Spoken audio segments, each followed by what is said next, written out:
La música de la guerra. ¿Ha sonado en Tel Aviv? Imagina la escena. Es de noche. Tel Aviv. La ciudad que nunca duerme en Medio Oriente. Luces, música en los bares de la calle Rothschild, gente paseando junto al mar. Una normalidad casi desafiante. Y de repente, silencio. No un silencio de paz, sino el que precede a la noticia. Una noticia que llega desde Teherán, a más de 1.500 kilómetros de distancia. Irán afirma haber golpeado el corazón del espionaje israelí, el Mossad, en su propia casa. ¿Te lo imaginas? Es como si en una partida de ajedrez que lleva décadas jugándose en la sombra, de repente, una de las piezas saltara del tablero y golpeara directamente al jugador contrario. La pregunta no es solo si pasó, sino qué significa que Irán se atreva a decirlo en voz alta. Esto no es una noticia más en el telediario, no es un comunicado perdido entre los deportes y el tiempo. Si es cierto, es un puñetazo en la mesa, un cambio en las reglas del juego. Durante años, la guerra entre Irán e Israel ha sido una de asesinatos selectivos, ciberataques, sabotajes en la sombra. Un conflicto sordo, negado la mayoría de las veces. Pero esto es diferente. Anunciar un ataque directo a una instalación del Mossad en la ciudad más emblemática de Israel es cruzar una línea roja muy gruesa. Es como gritarle al enemigo que sabes dónde vive y que, además, no tienes miedo de ir a buscarle. ¿Estamos ante un punto de inflexión? ¿O es solo el capítulo más ruidoso de una guerra que siempre ha estado ahí? Las preguntas se amontonan. ¿Cómo lo habrían hecho? ¿Con misiles? ¿Con drones? ¿Con agentes en el terreno? Cada posibilidad abre un escenario más inquietante que el anterior. Un ataque con misiles balísticos significaría que las defensas de Israel, la famosa cúpula de hierro, habrían fallado o habrían sido superadas. Si fue con agentes infiltrados, el golpe a la reputación del Mossad, considerado uno de los servicios de inteligencia más eficaces del mundo, sería devastador. Es una declaración que no solo busca infligir daño físico, sino también sembrar la duda y el miedo. Quieren que el ciudadano de Tel Aviv, el que pasea por la playa, se pregunte si la seguridad de su país es tan infalible como siempre le han contado. Y en medio de todo este ruido, la pregunta fundamental sigue flotando en el aire, como el humo después de una explosión que no sabemos si ha ocurrido. ¿Es verdad? ¿O estamos asistiendo a una obra maestra de la propaganda, una guerra psicológica a gran escala? Piénsalo. En un conflicto donde la información es un arma tan poderosa como un misil, controlar el relato es clave. Irán necesita mostrar músculo, tanto a sus enemigos como a su propia gente. Israel, por su parte, necesita proyectar una imagen de invulnerabilidad. En este choque de narrativas, encontrar la verdad es como intentar coger el humo con las manos. Pero tenemos que intentarlo.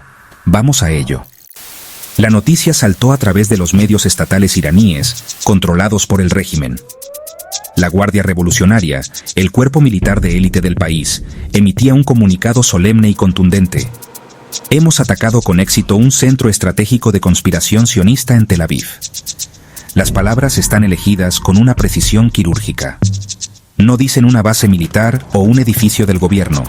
Dicen centro de conspiración sionista. Es un lenguaje diseñado para deshumanizar al enemigo y para justificar el ataque ante su público y sus aliados en la región.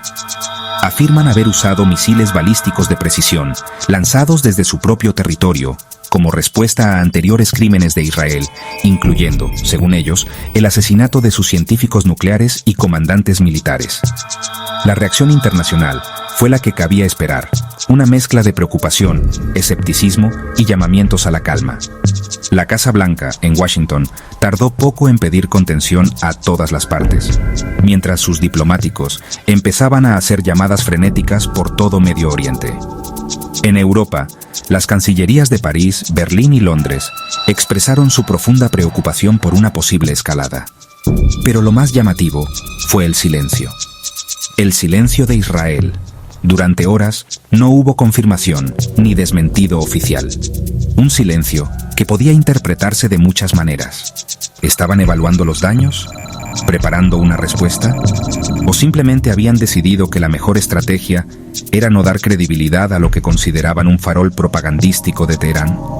Poco a poco empezaron a llegar las negaciones, pero no de forma oficial y rotunda desde el despacho del primer ministro israelí. Fueron fuentes anónimas de defensa, periodistas con buenos contactos en el ejército, quienes empezaron a filtrar a los medios que no había ocurrido tal ataque, que no había informes de explosiones en Tel Aviv, ni de daños, ni de víctimas, que todo era una mentira iraní.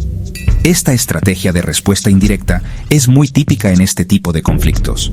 Permite negar la mayor sin darle al enemigo la satisfacción de una respuesta oficial al más alto nivel.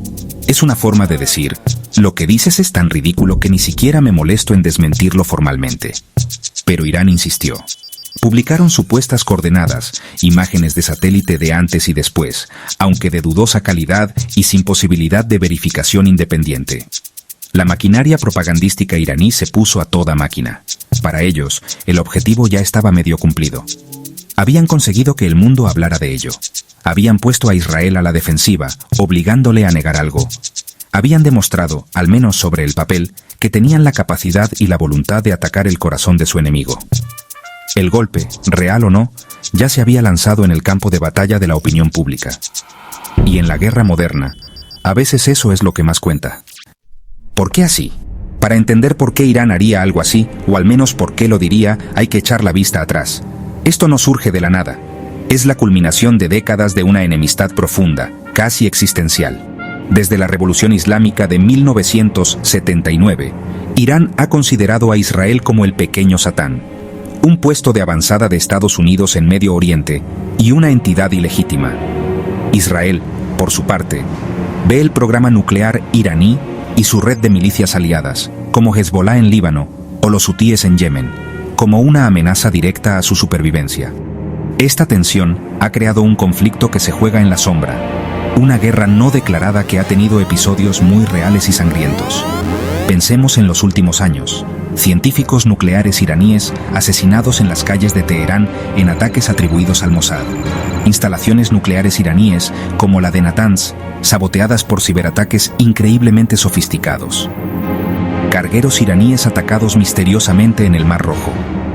Cada uno de estos incidentes, aunque Israel nunca los ha reivindicado oficialmente, ha sido una humillación para el régimen iraní. Han sido golpes que han puesto en evidencia sus vulnerabilidades.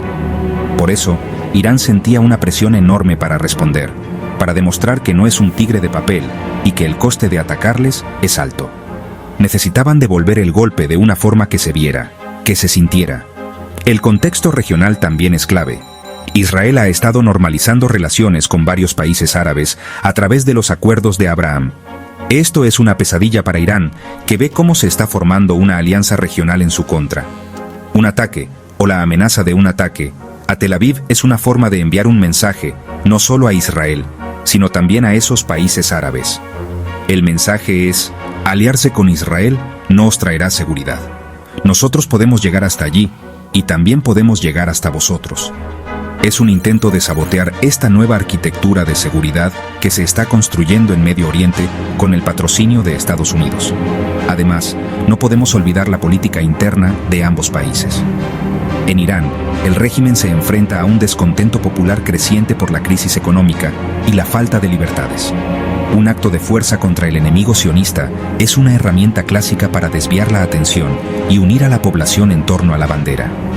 En Israel, los gobiernos de coalición a menudo son frágiles y una postura de dureza frente a Irán siempre da réditos políticos. Ambos líderes, el de Teherán y el de Tel Aviv, tienen motivos para jugar la carta del conflicto. Y cuando los políticos necesitan parecer fuertes, los ciudadanos de a pie son los que corren el riesgo de pagar el precio. Aquí es donde la historia se pone interesante, donde se mezcla la realidad con la ficción. Vamos a ponernos el sombrero de detective. ¿Qué pruebas tenemos de que el ataque fue real? Del lado iraní, tenemos sus comunicados oficiales, insistentes y detallados. Hablan de inteligencia precisa y de golpes certeros. Han difundido vídeos de lanzamientos de misiles, aunque sin poder conectar directamente esos lanzamientos con el supuesto impacto en Tel Aviv. Sus aliados en la región, como Hezbollah, se han hecho eco de la noticia, dándole una pátina de veracidad en el mundo árabe. Para sus seguidores, la palabra de la Guardia Revolucionaria es suficiente. El ataque ocurrió porque ellos dicen que ocurrió. Es una cuestión de fe en su propio poderío militar. Ahora, pongámonos del otro lado, el del escepticismo. La principal prueba en contra es la falta de pruebas a favor. En una ciudad como Tel Aviv, hiperconectada y llena de cámaras, un ataque con misiles no pasa desapercibido. No ha aparecido ni una sola foto, ni un solo vídeo grabado con un móvil, de una explosión, de un incendio, de ambulancias corriendo hacia un lugar concreto. Nada. Los servicios de emergencia israelíes no han reportado ninguna incidencia. Los satélites comerciales de alta resolución, que pueden fotografiar una matrícula desde el espacio, no han mostrado ningún cráter ni edificio dañado en las zonas que algunos analistas proiraníes señalaron. El silencio visual es atronador y juega completamente a favor de la tesis de que todo es un montaje. Pero, ¿y si hay una tercera vía? ¿Y si el ataque fue real, pero no como lo cuenta Irán? Algunos analistas de inteligencia sugieren que el objetivo podría no haber sido destruir un edificio, sino algo más sutil. Quizás un ciberataque potente contra las redes del Mossad, o un ataque con un dron muy pequeño y de bajo impacto que causara un daño mínimo, pero que sirviera como advertencia. Un toque en la puerta, más que un intento de derribarla.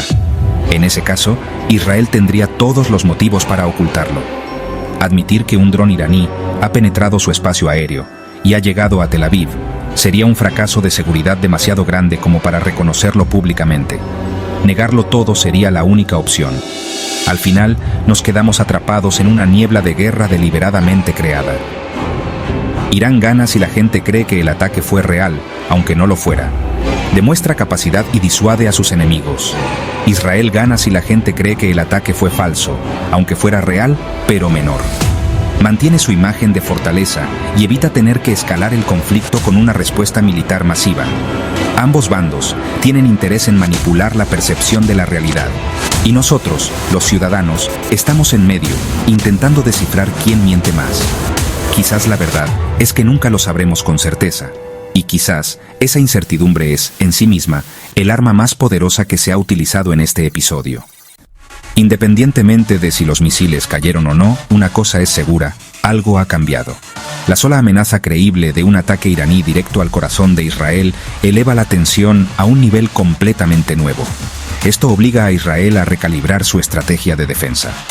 Ya no pueden dar por sentado que Irán solo responderá a través de sus aliados en Líbano o Siria.